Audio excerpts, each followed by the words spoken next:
Indicadores de saúde. Bom, esse aqui é um assunto da medicina preventiva, que é um assunto relativamente fácil. Tem alguns conceitos que a gente precisa fixar, mas com a leitura, com a repetição, dá para pegar e dá para acertar as questões da prova.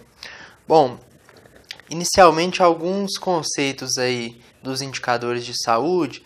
Você tem os valores absolutos e os valores relativos. Os valores absolutos é somente um número.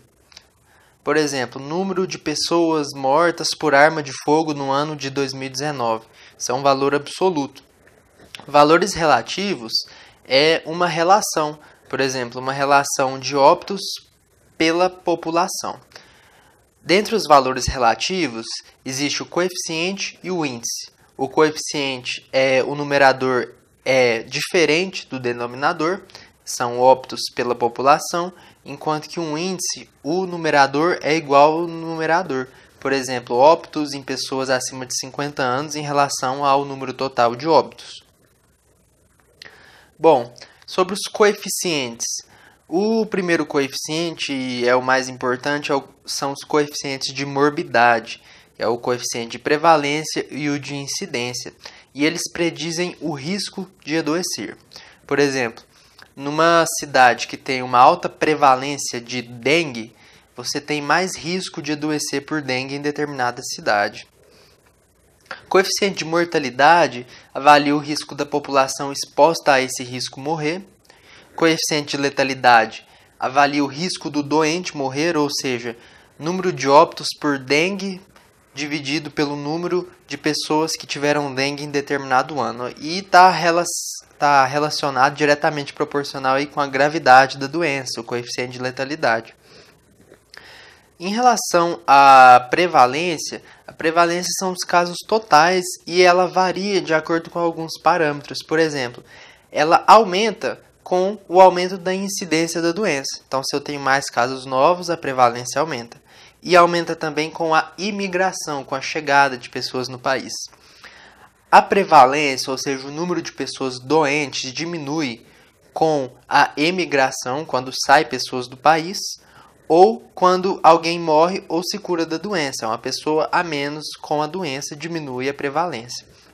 Lembrar do detalhe que um medicamento que, por exemplo, controla melhor a diabetes, vai aumentar a prevalência por diabetes, porque a pessoa vai viver mais, né? Então, um medicamento que controla aumenta a prevalência. Um medicamento que cura diminui a prevalência. Os coeficientes de morbidade, como eu disse, predizem o risco de adoecer. O coeficiente de prevalência ele é dado aí pelo número total de casos por uma população. Quanto mais casos num local, maior o risco de adoecer, e o coeficiente de prevalência é usado para doenças crônicas.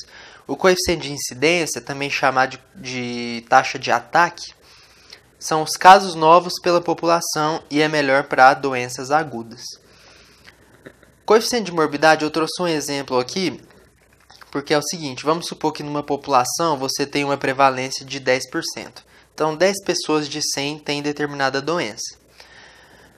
Vamos supor uma incidência de 10% em um ano.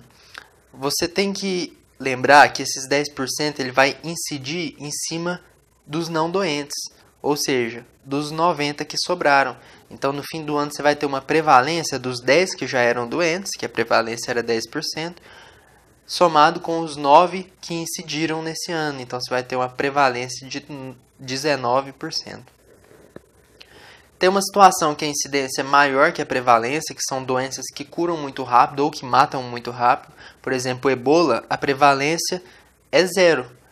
Mas a incidência, no caso daquele surto que deu na África, a incidência foi alta.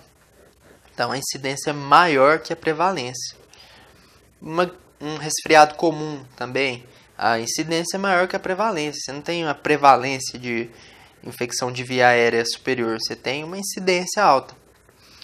Lembrar dessa equação, a prova brinca com ela, hora ou outra, que é a PID, né? Prevalência é igual a incidência vezes a duração. O que você tem que entender aqui? Quando você tem aumento de duração, a prevalência aumenta. Então, a doença crônica com duração longa, ela tem uma prevalência aumentada. Coeficiente de mortalidade, ele prediz o número de óbitos em uma população exposta ao risco. Por exemplo, óbitos por câncer de próstata, quem que é exposto a esse risco? Os homens. Tem esse coeficiente específico aqui, que é o coeficiente de mortalidade geral.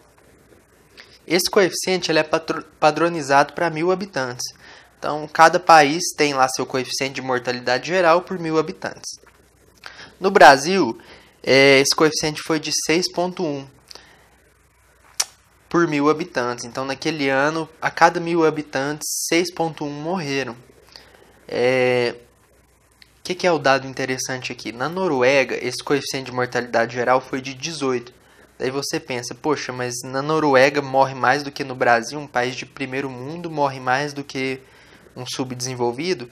A ideia é a seguinte: o coeficiente de mortalidade geral ele não serve para comparar nível de desenvolvimento entre regiões. Na Noruega morre mais porque a população é mais velha. Então, pegar o conceito de que não serve para comparar. Coeficiente de mortalidade materna são o número de óbitos por causas maternas, causas relacionadas à gravidez, parto e puerpério, pelo número de nascidos vivos. Coeficiente de mortalidade infantil, número de óbitos em menores de 1 ano, dividido pelo número de nascidos vivos. E lembrar da principal causa de mortalidade infantil no país hoje, que são afecções perinatais. Por exemplo, afecções relacionadas com prematuridade, doença de membrana hialina.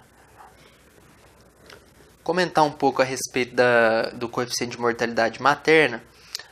Você tem as causas maternas de mortalidade direta e indireta. As diretas são diretamente relacionadas com gravidez, parto e puerpério. Por exemplo, uma infecção puerperal que levou ao óbito é uma causa de mortalidade materna direta.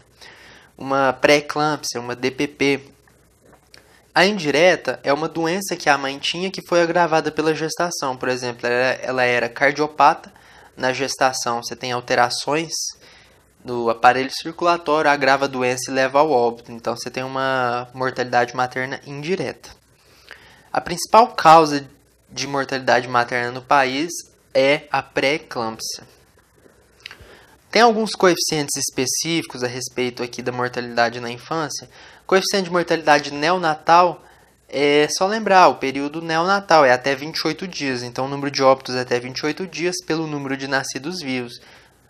Existe o neonatal precoce e o neonatal tardio, que é uma subdivisão do neonatal. Precoce até 7 dias, tardio de 7 a 28 dias.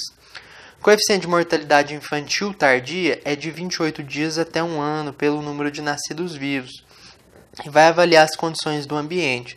Por exemplo, um ambiente ruim, um saneamento precário, a criança pega uma infecção por cólera e morre por desidratação, choca. Isso é uma causa de mortalidade infantil tardia. Bom, coeficiente de mortalidade perinatal são os óbitos de 22 semanas de gestação até 7 dias. Lembrar que o denominador aqui é nascidos vivos mais nascidos mortos, tá? O coeficiente de natimortalidade são os nascidos mortos pelos nascidos vivos mais nascidos mortos. E o coeficiente de mortalidade na infância são os óbitos até 5 anos pelos nascidos vivos. O detalhe aqui é guardar que o perinatal e o natimortalidade, o denominador vai ser nascidos vivos mais nascidos mortos. E lembrar do coeficiente de mortalidade infantil, que é menor de 1 ano. ISO. O ISO é o índice de Charop-Urema. O que esse índice quer dizer para nós? Ele é dado pela relação dos óbitos maiores que 50 anos em relação ao número de óbitos totais. Vamos pensar. Se um país tem muitos óbitos acima de 50 anos, isso é um bom sinal, é um bom indicador. Um país que perde jovem, perde criança, perde pessoas de 20 anos, é um país ruim, é um país que tem muita violência, que tem uma assistência na saúde precária. Então, esse ISO está diretamente relacionado com o nível de vida no país. Lembrar que o Brasil hoje tem um ISO de 77%. Então, 77% dos óbitos ocorrem em pessoas acima de 50 anos. Atenção com esse conceito aqui, que ele é muito explorado também. Curvas de Nelson Moraes. Elas são uma relação do número de óbitos por faixa etária em relação ao número total de óbitos. Coloquei aqui as faixas etárias, isso já foi cobrado.